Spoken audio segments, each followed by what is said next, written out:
A VR headset that has a wide field of view but doesn't break your bank account? Tell me it ain't so. Welcome to Next Gen VR, the channel where I give you the latest VR news, tutorials, and reviews.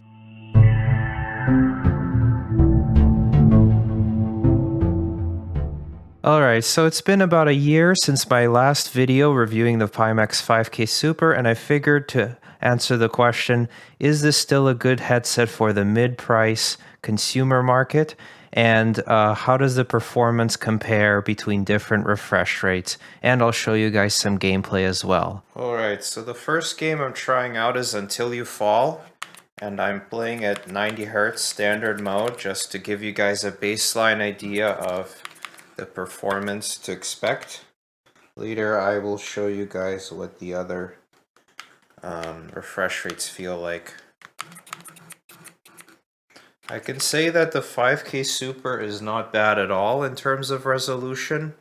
Like, you can still see a screen door effect, but it's surprisingly well detailed, so the graphics are not bad at all.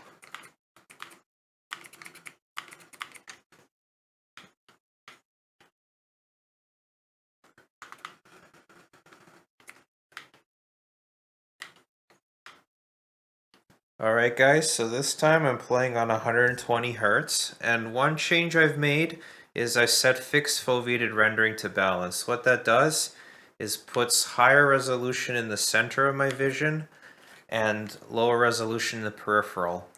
What I notice is doing that does not change my experience at all, but it does supposed to slightly improve performance. So in this game I'm getting close to 120 Hz.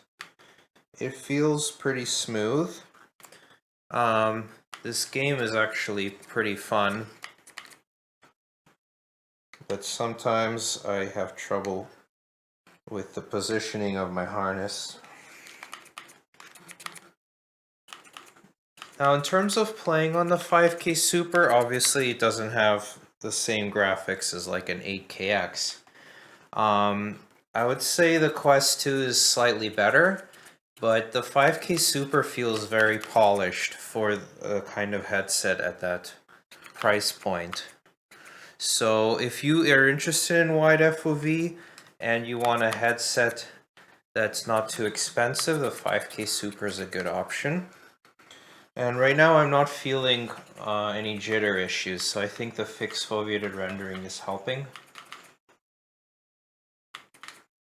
But again, it depends on the game you play, and one thing to keep in mind is that I am using an RTX 3090, but since I'm recording this, that affects performance greatly. So if I wasn't recording this, you'd see a lot better performance than you currently do.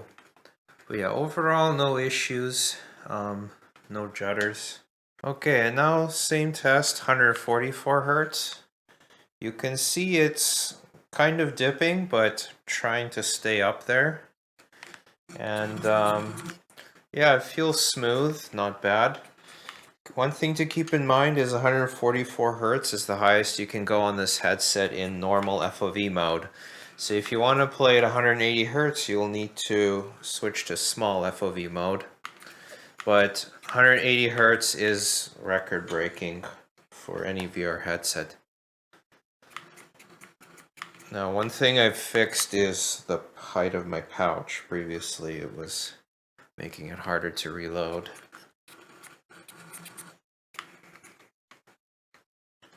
But yeah, it feels nice and smooth. I can definitely tell the difference between refresh rates. Oh shit.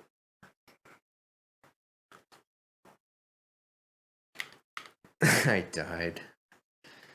Okay, so now I'm doing 180 Hz mode, and it goes into small FOV mode. So what that means is it's noticeably smaller field of view. However, the vertical FOV is still pretty big. I would say you can enjoy it in small FOV, but there's definitely a big difference in that you can see the bars near you. It feels much more tunnel vision-like. But as we can see, it doesn't quite reach 180 hertz, so it depends on the game. Simpler games probably can easily achieve 180 hertz, but that's just for after you fall. Alright, so here I'm showing you guys population 1 at 90 hertz using fixed foveated rendering.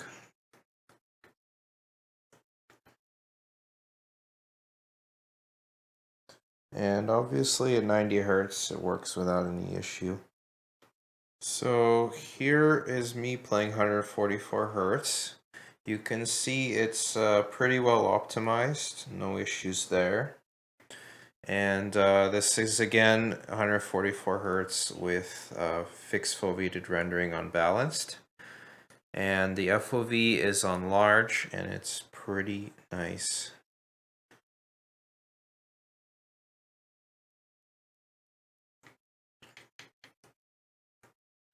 And another thing is, the last time I played this game, there was some jittering when climbing using a Pimax headset, which this game has fixed since then.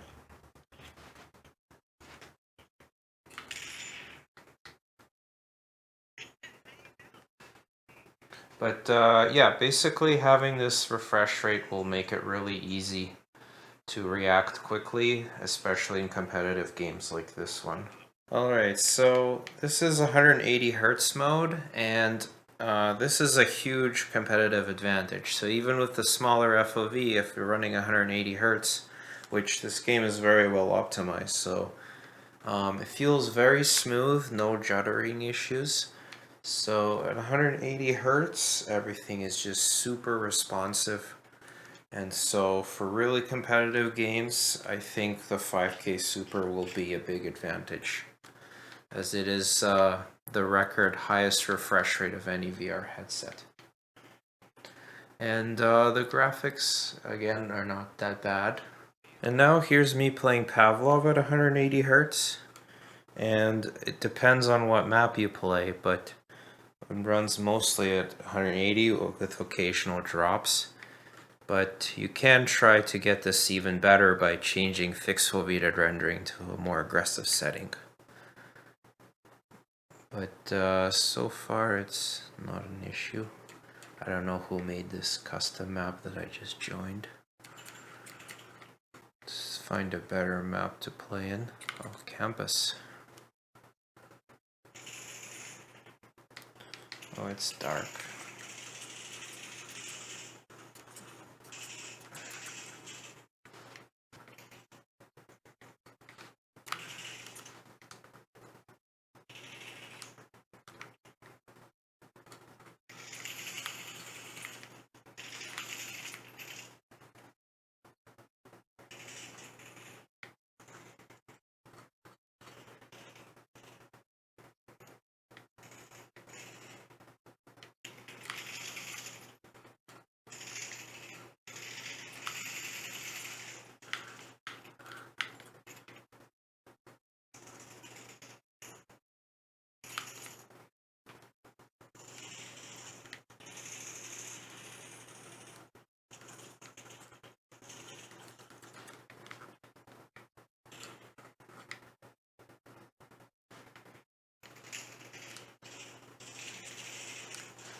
So I do feel the occasional jitter, so it's not perfectly smooth. So again, it depends on your game, the resolution settings, all that. But it does work, so I'm pretty impressed with that. Alright, so to conclude, the 5K Super is a really great headset if you want that wide field of view without spending the money for a Pimax 8KX. And what's really cool is that if you buy a 5K Super right now, you can get a $900 deduction towards a Pimax 12K QLED. So if you're interested, you can use the promo code NextGenVR at checkout to save $20 off your purchase of a 5K Super. I'll provide a referral link in the description below this video. So that's it for my video, guys. Thanks for watching. If you enjoyed it, don't forget to hit the like button, subscribe for many more videos, and I'll see you guys next time.